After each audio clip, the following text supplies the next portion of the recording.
ICC champions trophy 2025 title వేటను team India ఘనంగా ఆరంభించింది. గురువారం బంగ్లాదేశ్తో ఏకపక్షంగా సాగిన మ్యాచ్లో 6 వికెట్ల తేడాతో విజయం సాధించింది. ముందుగా బౌలింగ్లో మహమ్మద్ షమి 5 వికెట్లతో నిప్పులు చెలరేగ్గా, బ్యాటింగ్లో శుభ్మన్ గిల్ శతక్ కొట్టాడు.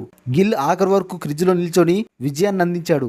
ఈ మ్యాచ్లో ముందుగా బ్యాటింగ్ చేసిన బంగ్లాదేశ్ 49.4 ఓవర్లలో 228 పరుగులకు కుప్పకూలిపోయింది. తౌహిద్ హృదయ్ 118 బంతుల్లో 6 ఫోర్లు 2 సిక్సర్లతో 100 పరుగులు చేసి రాణించాడు. జాకిర్ అలీ 114 బంతుల్లో 4 ఫోర్లతో 68 పరుగులు చేసి హాఫ్ సెంచరీతో అతడికి అండగా నిలిచాడు. భారత బౌలర్లో మహమ్మద్ షమి 53 పరుగులిచ్చి 5 వికెట్లతో చెలరేగి బంగ్లాదేశ్ పతనాన్ని శాసించాడు. హర్షిత్ రాణా 31 పరుగులిచ్చి 3 వికెట్లు తీశాడు. అక్షర్ పటేల్ 43 పరుగులిచ్చి 2 వికెట్లు పడగొట్టాడు.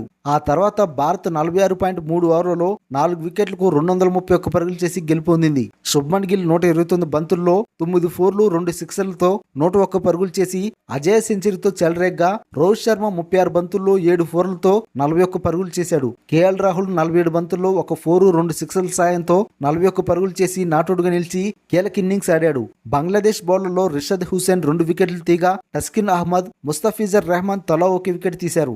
సాధారణ లక్ష్య ఛేదన దిగిన భారత్కు ఓపెనర్లు రోహిత్ శర్మ, శుభ్మన్ గిల్ అదిరిపోయే ఆరంభాన్ని అందించారు. ఆరంభంలో కాస్త ఆచితూచి ఆడినా ఆ తర్వాత వరుస బౌండరీలతో విరుచుకుపడ్డారు. తంజిమ్ హసన్ బౌలింగ్ లో శుభ్మన్ గిల్ కొట్టిన ఫుల్ షాట్ సిక్సర్ ఈ మ్యాచ్ కే హైలైట్ గా నిలిచింది. దూకుడుగా ఆడే క్రమంలో టస్కిన్ అహ్మద్ బౌలింగ్ లో రోహిత్ శర్మ అవుట్ అయ్యాడు. దాంతో తొలి వికెట్ కు నమోదైన 69 పరుగుల భాగస్వామ్యానికి తెరపడింది. పవర్ ప్లే అనంతరం భారత పరుగుల వేగం తగ్గింది. పిచ్ నెమ్మదిగా మారడంతో విరాట్ కోహ్లీ, శుభ్మన్ గిల్ పరుగులు చేసేందుకు ఇబ్బంది పడ్డారు. కోహ్లీ అయితే 35వ బంతికి బౌండరీ తరలించాడు. ఆ వెంటనే left arm spinner Rishad Hussain bowling లో కోహ్లీ 22 పరుగులు చేసి క్యాచ్ అవుట్ గా వెనుదిరిగాడు. క్రిజ్ లోకి అయ్యర్ రాగా శుభ్మన్ గిల్ 69 బంతుల్లో హాఫ్ సెంచరీ పూర్తి చేసుకున్నాడు. వేగంగా పరుగులు చేయాలనే ప్రయత్నంలో శ్రేయస్ అయ్యర్ 15 పరుగులతో, అక్షర్ పటేల్ 8 పరుగులతో అవుట్ అయ్యారు. కేఎల్ రాహుల్ తో కలిసి ఆచితూచాడిన శుభ్మన్ గిల్ 125 బంతుల్లో సెంచరీ సాధించడంతో పాటు విజయ లాంఛనాన్ని పూర్తి చేశారు. కేఎల్ రాహుల్ ఇచ్చిన సునాయాస క్యాచ్ ను జకీర్ అలీ నేలపాలు చేయడంతో టీమిండియాకు కలిసొచ్చింది. సిక్సర్ తో రాహుల్ ఈ మ్యాచ్ ను ముగించడం విశేషం. ఫ్రెండ్స్, ఈ మ్యాచ్ హైలైట్స్ మీకు నచ్చాయా?